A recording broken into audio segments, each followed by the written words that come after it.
وأن أول من كتب في هذا الفن قبله فيما وصل إلينا عالم آخر، وهو العلامة أحمد رضا خان الحنفي. أحمد رضا خان الحنفي له رسالة اسمها الروض البهيج في آداب التخريج. الروض البهيج في آداب التخريج. قال صاحب كتاب تذكرة علماء الهند في ترجمة الشيخ أحمد رضا خان، قال بعد أن ذكر الكتاب المذكور من مؤلفاته، قال: إن لم يوجد كتاب في هذا الفن فيمكن القول بأن المصنف هو موجد هذا الفن، أي فن التخريج. قال هذا كلام الشيخ عبد الرحمن علي المتوفى سنة 1325 هجرية في كتابه تذكرة علماء الهند. طيب، هل هذا الكلام صحيح؟ نعم، هذا الكلام صحيح. ہمیں کوئی ڈر خوف نہیں ہے، مر کے اللہ کو جواب دینا ہے۔ احمد رضا خان صاحب کے فتاویٰ جو ہیں نا 34 جلدوں میں تقریباً اب چھپے، پڑھو پھر بات کرو، یا نیچے جا کے لائبریری میں دیکھ لو۔ ہم نے کتنی راتیں کھپا کے اس کا مطالعہ کیا ہے، اور جو چیزیں اہم نظر آئی ہیں اس کی اپنی ایک فہرست ہم نے اپنے قلم سے لکھی ہے۔ 34 جلدیں پڑھنا کوئی معمولی بات؟ خان صاحب نے بعض جگہ پہ جو فتوے دی ہیں اس سے پتہ چلتا ہے کہ اس شخص کی فکر کتنی گہری تھی۔ پڑھیں نا یار، کیوں نہیں پڑھتے؟ ہمارے یہاں 5 سیٹ اس کے پڑھے ہیں۔ یہ جتنے فتوے کا کام یہاں کرتے ہیں ہم نے سب سے کہا کہ اسے پڑھو، اور کئی جلدیں یہ پڑھ بھی چکے ہیں۔ میں نے کہا اس سے تعصب سے احمد رضا خان صاحب کے فتاویٰ نکالیں، اور اس زمانے میں جس بھی مکتبہ فکر کے جتنے مفتی تھے وہ اپنے 100 سال کے بزرگوں کے فتاویٰ جمع کریں تو اتنے نہیں بنتے جتنے اس اکیلے شخص کے فتاویٰ۔ خان صاحب نے جتنا کچھ لکھا ہے کسی بھی فرقے اور طبقے کے سارے مل کے 100 سال میں لے آئیں کہ ہمارے بزرگوں نے اتنی جلدیں 5 6 شخصیات کے فتاویٰ اس کے مقابلے میں کچھ نہیں۔ یہ الفاظ اگر محفوظ ہو گئے تو ممکن ہے 1 صدی کب تک چلتے ہیں، لیکن جو تحقیق کرے گا نا وہ اس پہ پہنچے۔ بسم اللہ الرحمن الرحیم۔ اعلیٰ حضرت امام اہل سنت الشاہ امام احمد رضا خان محدث بریلی رحمہ اللہ کو اللہ رب العزت نے علوم عقلیہ و نقلیہ پہ مہارت تامہ اور کامل دسترس عطا فرمائی، اور ان علوم میں سے علم الحدیث کے حوالے سے اگر ہم دیکھتے ہیں تو اعلیٰ حضرت امام اہل سنت محدث بریلی رحمہ اللہ نہ صرف علم الحدیث اور اس سے متعلقہ فنون پر مہارت تامہ اور کامل دسترس رکھتے تھے، بلکہ آپ نے ان فنون کے اندر کتب بھی تصنیف فرمائیں۔ دوسری طرف امام اہل سنت محدث بریلی رحمہ اللہ کے مبغضین اور حاسدین نے ایک منفی پراپیگنڈا کرنے کی کوشش کی کہ احمد رضا بریلوی صاحب وہ حدیث میں قلیل البدعہ تھے، حدیث کے علم کے اندر وہ مہارت نہیں رکھتے تھے۔ یہ دیوبندی علماء کی طرف سے اور آپ کے مبغضین اور حاسدین کی طرف سے ایک پراپیگنڈا کیا گیا۔ عبدالحی ندوی دیوبندی نے اپنی کتاب نزہۃ الخواطر میں اعلیٰ حضرت امام اہل سنت رحمۃ اللہ کا جہاں ترجمہ لکھا، یہ بھی مانا کہ وہ بہت بڑے عالم تھے، لیکن ساتھ یہ بھی لکھ دیا کہ کانا قلیل البدعات فی الحدیث والتفسیر، کہ احمد رضا بریلوی صاحب حدیث اور تفسیر میں وہ قلیل البدعہ تھے، جبکہ حقیقت یہ ہے کہ اللہ رب العزت نے اعلیٰ حضرت امام اہل سنت محدث بریلی رحمۃ اللہ تعالی علیہ کو علم الحدیث کے اندر بھی ید طولہ عطا فرمایا تھا، اور علم حدیث سے متعلقہ جتنے فنون ہیں ان پر آپ کامل دسترس رکھتے تھے۔ یہ بات طے شدہ ہے، دیوبندی علماء بھی اس بات کو تسلیم کیے بغیر نہیں رہ سکتے کہ مولانا امام احمد رضا خان محدث بریلی رحمۃ اللہ تعالی علیہ وہ ایک بہت بڑے فقیہ تھے، اور یہ طے شدہ بات ہے کہ فقیہ کے لیے محدث ہونا لازم ہے۔ فقیہ اور محدث میں عموم و خصوص مطلق کی نسبت ہے۔ ہر فقیہ محدث ہوتا ہے، ہر محدث کا فقیہ ہونا ضروری نہیں، لیکن جو فقیہ ہوگا، جو حقیقت میں فقیہ ہے، اس کا محدث ہونا ضروری اور لازم ہے، کیونکہ علم حدیث کے بغیر تو فقہ کے مسائل کو حل کیا ہی نہیں جا سکتا۔ اعلیٰ حضرت امام اہل سنت رحمۃ اللہ کا فقیہ ہونا علماء دیوبند کے ہاں بھی مسلمہ ہے۔ بڑے بڑے دیوبندی علماء نے اس بات کو تسلیم کیا کہ مولانا احمد رضا بریلوی وہ فقیہ تھے اور وہ فقہ کے اندر ید طولہ رکھتے تھے، تو یقیناً امام اہل سنت رحمۃ اللہ جب فقیہ تھے تو فقیہ کا محدث ہونا لازم ہے۔ اعلیٰ حضرت امام اہل سنت امام احمد رضا خان محدث بریلی رحمۃ اللہ فقیہ بھی تھے اور محدث بھی تھے۔ آپ نے جو اپنی کتب کے اندر، اپنی تصنیفات کے اندر احادیث ذکر کی ہیں، علماء نے ان احادیث کو جمع کیا۔ انڈیا سے باقاعدہ ایک کتاب شائع ہوئی جامع الاحادیث کے نام سے۔ اعلیٰ حضرت امام احمد رضا خان محدث بریلی رحمۃ اللہ علیہ نے اپنی کتاب فتاوی رضویہ اور اپنی دیگر تصنیفات کے اندر جو احادیث ذکر کی ہیں ان کا مجموعہ، ان کو جمع کر کے جب کتاب شائع کی گئی تو مقررات احادیث ڈال کے تقریباً 10,000 احادیث جمع ہوئیں، جو امام احمد رضا خان محدث بریلی رحمۃ اللہ تعالی علیہ نے اپنی کتب کے اندر ذکر فرمائی ہیں۔ 10,000 احادیث مقررات ڈال کے، اور اگر مقررات کو نکال کے ہم دیکھتے ہیں تو 3,663 تقریباً 3,500 احادیث وہ ہیں جو اعلیٰ حضرت امام اہل سنت رحمۃ اللہ علیہ نے اپنی کتب کے اندر ذکر فرمائی ہیں۔ اور خود امام اہل سنت رحمۃ اللہ تعالی علیہ فرماتے ہیں، اظہار الحق الجلی کے اندر آپ کا بیان اور فرمان موجود ہے، فرماتے ہیں کہ حدیث کی 50 کتابیں میرے درس و تدریس میں رہیں، 50 کتابیں حدیث کی جن کے آج بہت سارے لوگ نام بھی نہیں لے سکتے اور ان کے نام بھی نہیں گنوا سکتے۔ اعلیٰ حضرت امام اہل سنت محدث بریلی رحمۃ اللہ تعالی علیہ فرماتے ہیں کہ 50 کے قریب احادیث کی کتابیں میرے درس و تدریس میں رہی ہیں، وہ آپ پڑھتے اور پڑھاتے رہے۔ 10,000 احادیث مقررات ڈال کے اپنی تصنیفات میں اعلیٰ حضرت امام اہل سنت رحمۃ اللہ تعالی علیہ نے ذکر فرمائی۔ مولانا وسیع احمد صاحب محدث سورتی رحمۃ اللہ تعالی علیہ جنہوں نے 40 سال درس حدیث دیا، خود مولانا وسیع احمد صاحب محدث سورتی رحمۃ اللہ تعالی علیہ فرماتے ہیں کہ اس وقت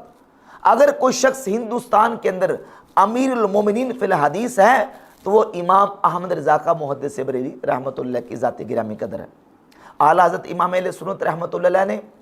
10,000 کے قریب مقررات ڈال کے حدیث کو اپنی کتابوں میں ذکر کیا، اور حدیث کی بڑی معروف کتابیں، حدیث کی کتابوں کے اوپر آپ نے حواشی تحریر فرمائے۔ صحیح بخاری پر آپ کا حاشیہ موجود، آپ نے لکھا، اور اسماء و رجال کی اور اصول حدیث کی کتابوں پر آپ نے حواشی تحریر فرمائے۔ میزان الاعتدال فی نقد الرجال امام ذہبی کی کتاب پر آپ نے حاشیہ لکھا۔ تقریب التہذیب امام ابن حجر اسقلانی کی اسماء و رجال کی کتاب، اس پر اعلیٰ حضرت محدث بریلی رحمۃ اللہ علیہ نے حاشیہ لکھا، اور اس کے علاوہ بہت ساری اور کتابیں حدیث اور اصول حدیث اور اسماء و رجال کی جن پر آپ نے باقاعدہ طور پر حواشی تحریر فرمائے۔ اعلیٰ حضرت امام اہل سنت اشاع امام احمد رضا خان محدث بریلی رحمۃ اللہ علیہ جب کتابیں تصنیف کرتے ہیں تو ایک ایک کتاب میں درجنوں بلکہ سینکڑوں احادیث جو ہے اس کا ذخیرہ آپ کتابوں کے اندر جمع فرماتے ہیں۔ آپ کی ایک کتاب ہے الامن والعلا لناعت المصطفیٰ بدافع البلاء والوباء، ایک کتاب کے اندر اعلیٰ حضرت محدث بریلی رحمۃ اللہ علیہ نے 300 احادیث کو جمع فرما دیا،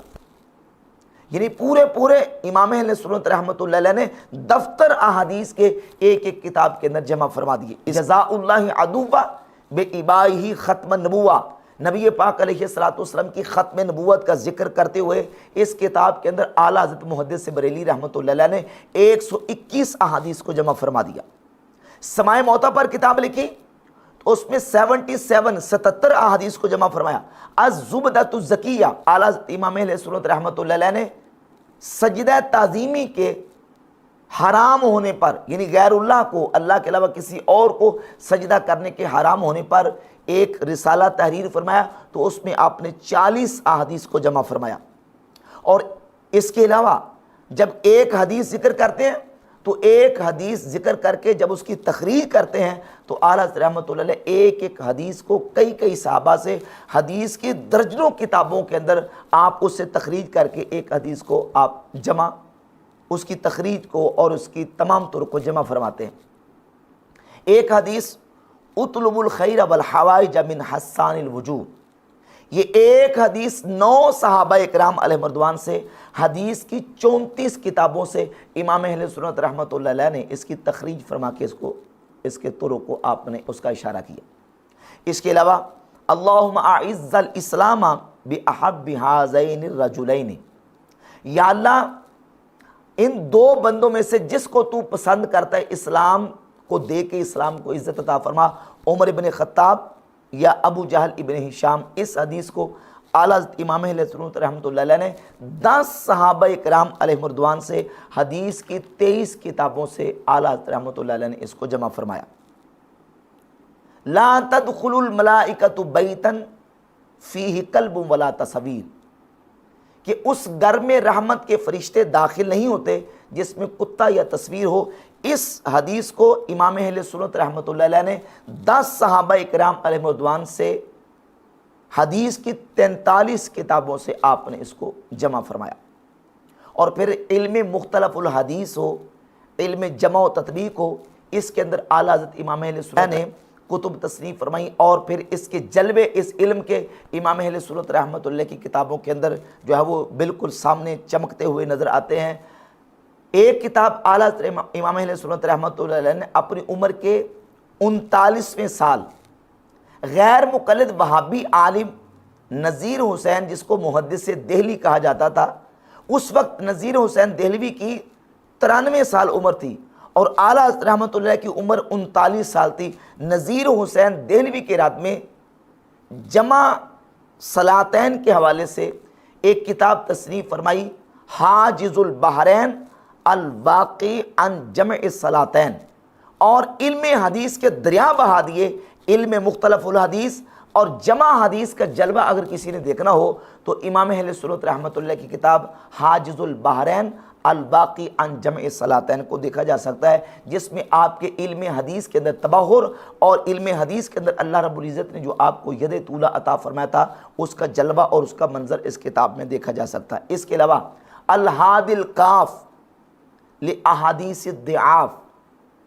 ضعیف احادیث کے بارے میں امام اہل سنت رحمۃ اللہ تعالیٰ نے اس کے محدثین سے اصولوں کو جمع کیا، اور ضعیف احادیث کا حکم امام اہل سنت رحمۃ اللہ نے بیان کرنے کے لیے ایک مستقل رسالہ تصنیف فرمایا۔ وأن أول من كتب في هذا الفن قبله فيما وصل إلينا عالم آخر، وهو العلامة أحمد رضا خان الحنفي، أحمد رضا خان الحنفي له رسالة اسمها الروض البهيج في آداب التخريج. الروض البهيج في آداب التخريج. قال صاحب كتاب تذكرة علماء الهند في ترجمة الشيخ أحمد رضا خان، قال بعد أن ذكر الكتاب المذكور من مؤلفاته، قال إن لم يوجد كتاب في هذا الفن فيمكن القول بأن المصنف هو موجد هذا الفن، أي فن التخريج. قال هذا كلام الشيخ عبد الرحمن علي المتوفى سنة 1325 هجرية في كتابه تذكرة علماء الهند. طيب هل هذا الكلام صحيح؟ نعم هذا الكلام صحيح. الروض البہیج فی آداب التخریج، علم تخریج کے موضوع پر یہ ایک نادر روزگار اور ایک منفرد رسالہ اعلیٰ امام اہل سنت رحمۃ اللہ علیہ نے، جو کہ علم حدیث ہی کا ایک سمجھے شعبہ ہے، اس پر آپ نے تصنیف فرمائی، اور علماء عرب بھی بول اٹھے کہ یہ جو کتاب ہے الروض البہیج فی آداب التخریج، اس فن کے موجد بھی مولانا احمد رضا خان محدث بریلی رحمۃ اللہ تعالی کی ذات اقدس ہے۔ اس کے علاوہ مدارج طبقات الحدیث پر آپ نے ایک مستقل رسالہ تصنیف فرمایا، النجوم الثواقب فی تخریج احادیث الکواکب، امام اہل سنت رحمۃ اللہ علیہ نے کتاب لکھی، الفقہ تسجیلی فی عجین النارجیلی، اس کتاب کے اندر بھی امام اہل سنت رحمۃ اللہ علیہ نے جس انداز سے احادیث کے اوپر گفتگو کی ہے وہ امام اہل سنت رحمۃ اللہ کی علم حدیث میں ید طولہ اور کامل مہارت اور کامل دسترس کی واضح دلیل ہے۔ منیر العین فی حکم تقبیل الابہامین، امام اہل سنت رحمۃ اللہ علیہ نے انگوٹھے چومنے کے مستحب ہونے پر جو رسالہ لکھا، اس رسالہ کے اندر بھی آپ نے علم حدیث اور اصول حدیث کے دریا بہائے ہیں۔ اور اس کے علاوہ البحث الفاحص عن طرق احادیث الخصائص، یہ وہ رسائل اور وہ کتابیں ہیں جو اعلیٰ حضرت امام اہل سنت رحمۃ اللہ تعالی علیہ کے علم حدیث میں ید طولہ اور کامل اور مکمل مہارت تامہ اور کامل دسترس کی بالکل واضح دلیل اور نشانی ہے۔ اور عرب کے علماء نے بھی امام اہل سنت امام احمد رضا خان محدث بریلی رحمۃ اللہ تعالی علیہ کے علم حدیث کو مانا، جو امام 10,000 احادیث اپنی کتابوں کے اندر جمع فرما رہے ہیں، ان کے بارے میں دیوبندی مولوی عبدالحی ندوی نے یہ لکھا کہ کان قلیل البداعۃ فی الحدیث والتفسیر، کہ امام احمد رضا بریلوی نعوذ باللہ وہ حدیث اور تفسیر کے اندر قلیل البداع تھے، انہیں حدیث اور تفسیر کا علم نہیں تھا، نعوذ باللہ تعالی۔ امام اہل سنت رحمۃ اللہ جب حدیث پر لکھتے ہیں تو حدیث کے دریا بہا دیتے ہیں، اور تفسیر پر جب لکھتے ہیں تو ایک ایک آیت کی تفسیر میں امام اہل سنت رحمۃ اللہ تعالی علیہ پوری کتاب تصریح فرما دیتے ہیں۔ المحجۃ المعتمنہ فی آیت الممتحنہ، سورۃ الممتحنہ کی ایک آیت کی تفسیر میں پوری کتاب امام اہل سنت رحمۃ اللہ علیہ نے تصریح فرمائی۔ اس کے علاوہ ایک اور رسالہ الزلال الانقا فی بحر سبقۃ الاتقا، قرآن مجید کی سورۃ اللیل کی وَسَيُجَنَّبُهَا الْأَتْقَى، اس آیت کے تفسیر میں امام اہل سنت امام احمد رضا خان محدث بریلی رحمۃ اللہ علیہ نے پوری ایک کتاب تصریح فرما دی۔ ایک ایک آیت پر امام اہل سنت رحمۃ اللہ پوری کتاب لکھتے ہیں، اور عبدالحی ندوی دیوبندی اور دیگر دیوبندی علماء یہ لوگوں کو تاثر دینے کی کوشش کرتے ہیں کہ امام احمد رضا محدث بریلی وہ حدیث کے اندر ان کو مہارت نہیں تھی، جبکہ حقیقت یہ کہ اللہ رب العزت نے باقی علوم کی طرح امام احمد رضا خان محدث بریلی رحمۃ اللہ تعالی علیہ کو علم حدیث کے اندر بھی ایک ید طولہ اور ایک بہت بڑا مقام عطا فرمایا تھا۔